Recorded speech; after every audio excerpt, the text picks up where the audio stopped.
పండిత సభా మధ్యమున దమయంతీదేవి నలమహారాజుల యొక్క స్వయంవరం ముగిసిన తర్వాత దేవతలందరూ కూడా వాళ్ళిద్దరినీ ఆశీర్వదించి తమ తమ లోకాలకు బయలుదేరదామని చెప్పి వెళ్ళిపోతున్నారు.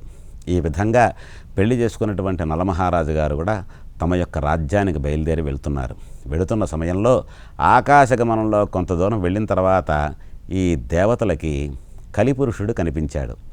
కలిపురుషుడు కనిపించేసరికల్లా ఎక్కడికి వెళుతున్నావయ్యా అని చెప్పిన దేవేంద్రుడు అడిగితే, భూలోకంలో విదర్భ దేశంలో దమయంతీదేవి స్వయంవరం అవుతోందిట, అది చూద్దామని వెళుతున్నాను దేవేంద్ర అంటే, వీళ్ళు నవ్వుకొని, ఓహ్ ఈ కలిపురుష ఇంకా ఎక్కడున్నావు నాయన, వారి యొక్క స్వయంవరం ముగిసిపోయింది, వారి వివాహం కూడా అయిపోయింది, కాబట్టి ఇప్పుడు వెళ్ళి ఏం చేస్తావు నాయన అని చెప్పిన నవ్వుకుంటూ వెళ్ళిపోయేసరికల్లా కలిపురుషుడి యొక్క మనసులో ఆగ్రహం పెళ్ళుబికిందిట. అందరూ వస్తానన్న సమయానికి ఏదో విధంగా అందరూ రాకుండా స్వయంవరం ఏ విధంగా చేసుకోగలిగారు, నన్ను అవమానించారు కదా అనే భావంతో ఈ యొక్క నలమహారాజు యొక్క రాజ్యాన్ని అంతటినీ పోగొట్టి భార్యావియోగం ఎప్పుడైతే కలుగుతుందో అప్పుడు కానీ అతని యొక్క శాస్తి జరగదని చెప్పి మనసులో అనుకొని ఈ నిషిధ రాజ్యానికి బయలుదేరాట ఈ యొక్క కలిపురుషుడు. ఈ విధంగా కలిపురుషుని యొక్క ప్రభావం వలన నలమహారాజు గారు ఏ విధమైనటువంటి దౌష్ట్యాన్ని అనుభవించాడో ఆ విషయాన్నే ఇప్పుడు మనం చెప్పుకోబోతున్నాం. ఈ నలదమయంతుల మీద కలి ప్రభావం ఏ విధంగా జరిగిందనేదే ఇప్పుడు మనం చెప్పుకోబోతున్నాం. ఈ రకంగా ఆగ్రహించినటువంటి కలిపురుషుడు నిషిధ రాజ్యానికి వెళ్ళి ఎప్పుడు సమయం దొరుకుతుందా, ఎప్పుడు ఈ యొక్క నలమహారాజుని ప్రవేశింపచేసి అతని యొక్క మంచి ఆలోచనని తరిమికొట్టి దుష్టబుద్ధిని కలిగింపచేయాలి అని చెప్పిన అవకాశం కోసం కార్చు కూర్చున్నాడు. ఎలా అంటే, ఎప్పుడైతే మనిషి అధర్మం వైపు వెడతాడో, చేయకూడనటువంటి పనులు చేస్తాడో ఆ సమయంలోనే శని యొక్క ప్రభావం వలన కలిపురుషుని యొక్క జిజ్ఞాస, కలిపురుషుని యొక్క ప్రభావం మనిషి మీద నిలకడగా నిలుస్తుంది.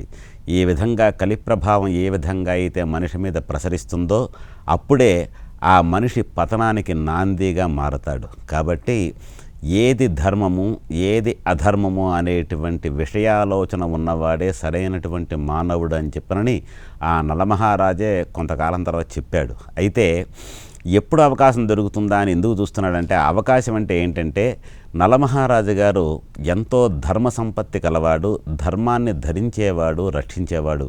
అలాంటి మహారాజు గారు ఎప్పుడూ కూడా ఏ ప్రజలని కూడా బాధ పెట్టకుండా ప్రజారంజకంగా పరిపాలన చేస్తూ మాకు నలమహారాజు మాత్రమే మా తండ్రి, మా ప్రభువు అని అనుకునేటట్టుగా ప్రజలందరినీ కూడా చూసుకుంటూ ఉండేవాడు. ఈ రకమైనటువంటి మహారాజు గారిని ఏ విధంగా చెయ్యాలి, ఏ విధంగా పట్టాలి అని చెప్పిన కలిపురుషుడు వేచి ఉన్న సమయంలో ఒకరోజు ఆయన వెళ్ళకూడనటువంటి ప్లేస్కి వెళ్ళి, ఒక పరిసరాలకు వెళ్ళి గబగబా తన రాజ్యానికి తిరిగి వచ్చి పాదప్రక్షాళన చేసుకోకుండా సమయం మించిపోతోంది కదా అని చెప్పినని సంధ్యావందనాది కార్యక్రమం చేయడానికి ఉద్యుక్తుడయ్యాడు.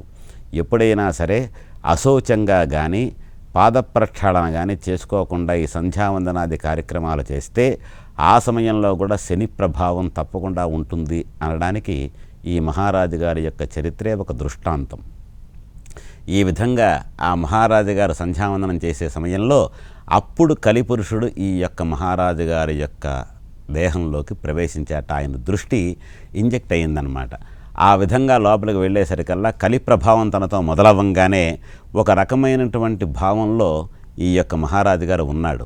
అయితే ఈ మహారాజు గారి యొక్క పినతండ్రి కొడుకు, అంటే దాయాదు వరసయ్యని వాడు పొరుగు రాజ్యంలో ఉండేటువంటి ఒక మహారాజు గారు పుష్కరుడు అనేటువంటి వాడు ఇతనికి సోదర సమానమై ఉంటూ ఉంటాడు.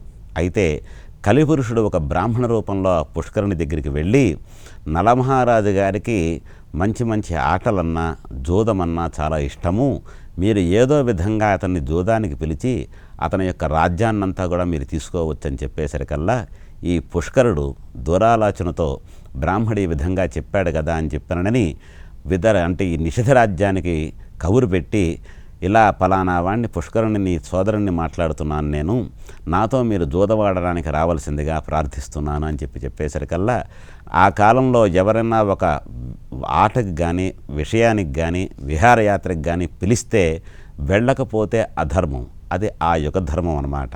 కాబట్టి ఆ యుగధర్మం ప్రకారం సోదరుడే కదా పిలిచాడనే విషయంతో తప్పకుండా వస్తానని చెప్పనని నలమహారాజు గారు చెప్పారు. చెప్పిన తర్వాత ఈ నలమహారాజు ఆ పుష్కరునితో జోదం అనేటువంటి వ్యసనాన్ని ఆటని ప్రారంభించాడు. ఈ విధంగా ప్రారంభిస్తూ కొంచెం కొంచెం సరదాగా మాట్లాడుతూ మొదలైనటువంటి వ్యసనం ఎంతవరకు వెళ్ళిందయ్యా అంటే తన రాజ్యం మొత్తాన్ని పోగొట్టుకునేంతటి దుస్థితికి దిగజారిపోయాడు నలమహారాజు.